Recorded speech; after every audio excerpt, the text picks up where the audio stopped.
Bilo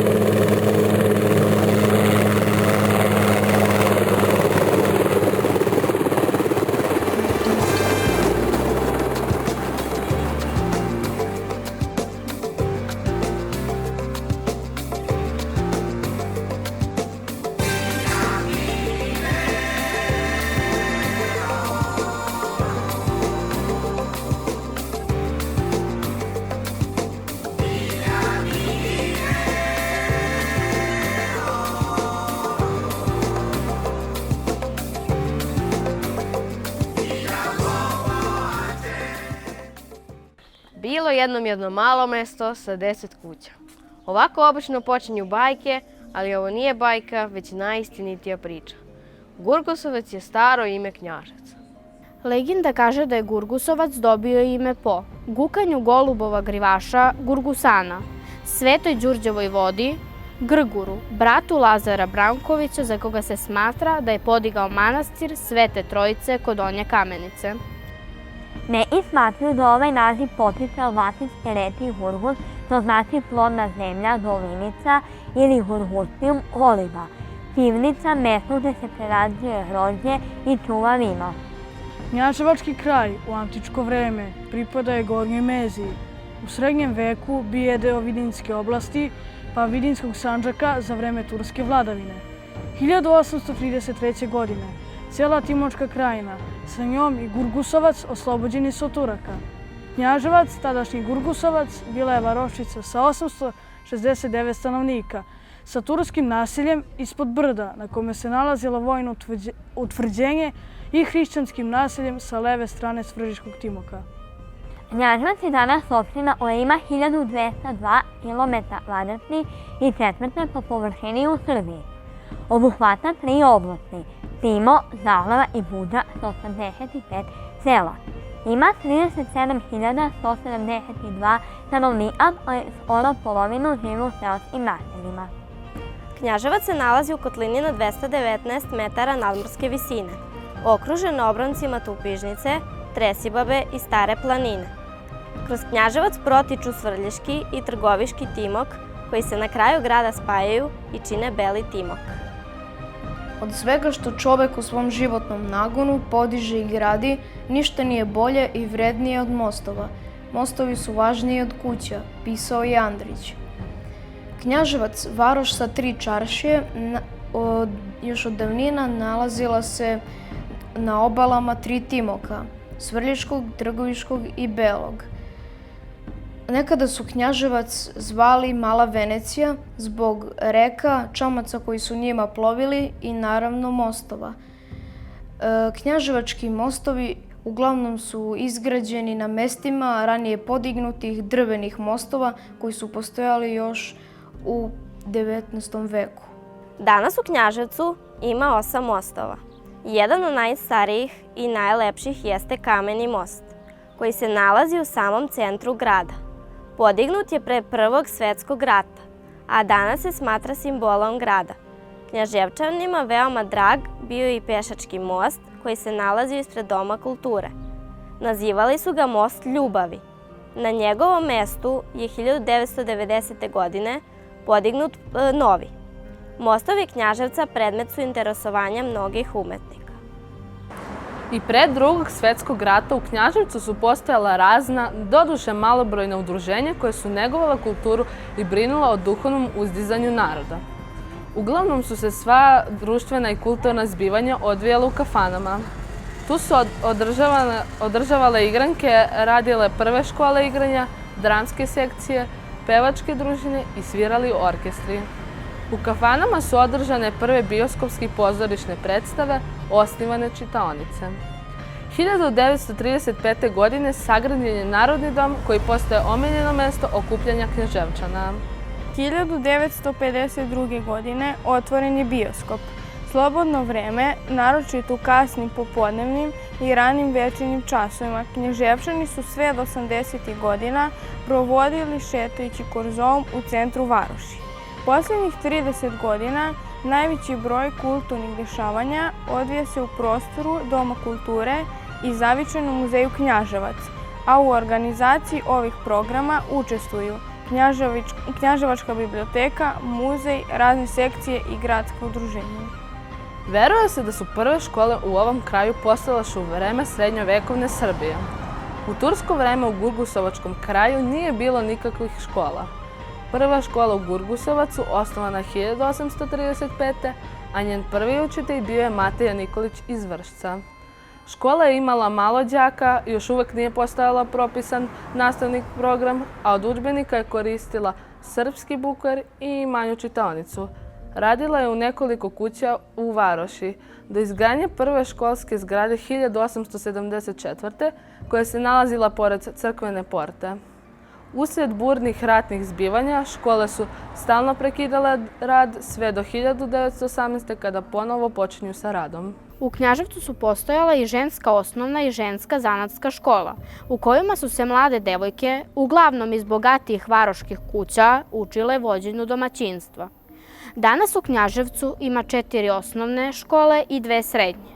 Gimnazija i tehnička škola, koje deci i omladini pružaju mogućnosti za sticanje različitih znanja i veština. U doba turske vladavine pošto su u Srbiji, pa i u našem kraju nosili Tatari, poštonaše na konjima. Kasnije su uvedene dvokolice kojima su se prevozili i putnici. Prva poštanska stanica ustanovljena je u Gurgusovcu 1841. godine. Pisma su tada iz Gurgusovca u Beogradu putovala skoro 2 dana, i to bez poštanskih marki, koje tada nisu postojale. Prva razglednica na kojoj je prikazan Knjaževac potiče iz 1896. godine. Prva zgrada pošte u Knjaževcu podignuta je 1894. godine.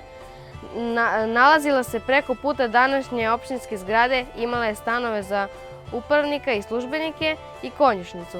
Zgrada je srušena krajem 70-ih, a sada je na tom mestu parking. 1975. godine počelo se sa izgradnjom današnje zgrade pošte po projektu arhitekte Ivana Golubovića. Nažalost, danas pošta najmanje služi da ljudi međusobno komuniciraju, već uglavnom tamo odlaze da plate račune.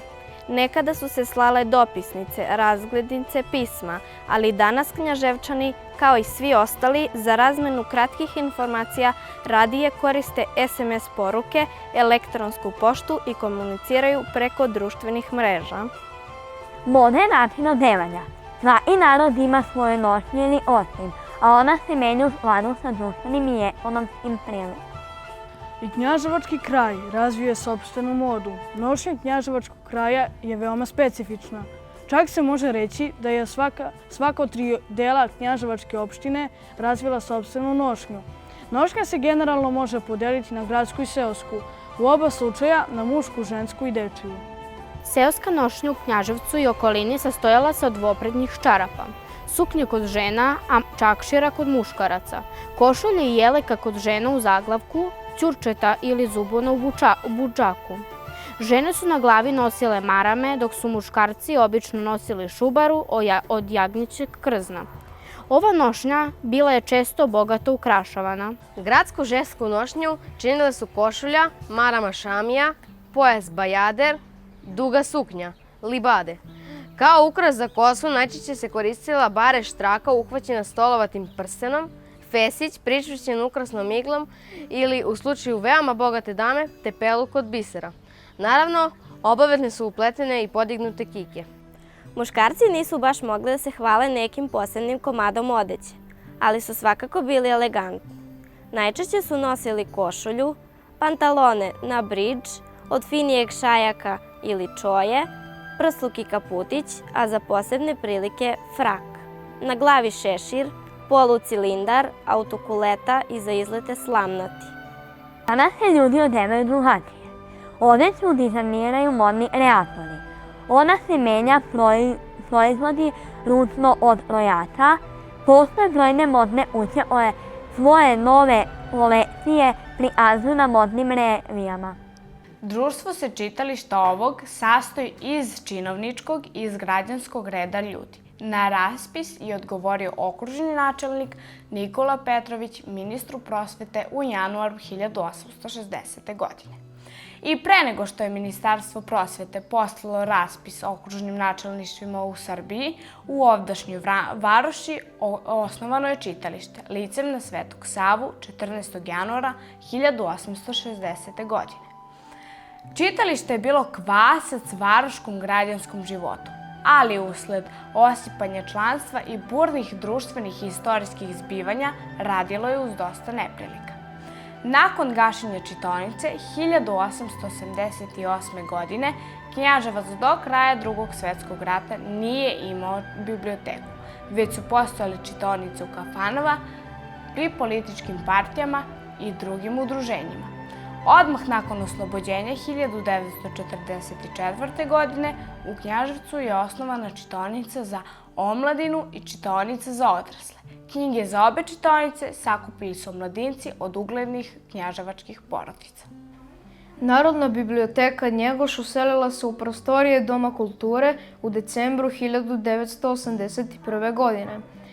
Pored gradske biblioteke ima i ogranke u Kalni i Minićevu. Raspolaže bogatim i raznovrsnim fondom od oko 60.000 knjiga. Ima brojne kulturno-obrazovne programe, promocije, izložbe, edukativne radionice. Prikuplja zavičajnu građu i bavi se izdavačkom delatnošću. Biblioteka ima nekoliko značajnih edicija, Vremeplov varoši, Zaveštanje i Zapisi o zavičaju. Od decembra 2004. godine Narodna biblioteka Njegoš je u sistemu uzajamne katalogizacije KOBIS u okviru projekta Virtualne biblioteke Srbije. Od 2009. formira i digitalnu zavičajnu zbirku. Biblioteka danas ima oko 2500 članova i usluži 150 ljudi dnevno. Zavičajni muzej Knjaževac nastao je iz istorijske muzejske zbirke koja je od 1970. godine radila pri matičnoj biblioteci u Knjaževcu. Kao samostalna ustanova kulture osnovan je 1980. godine.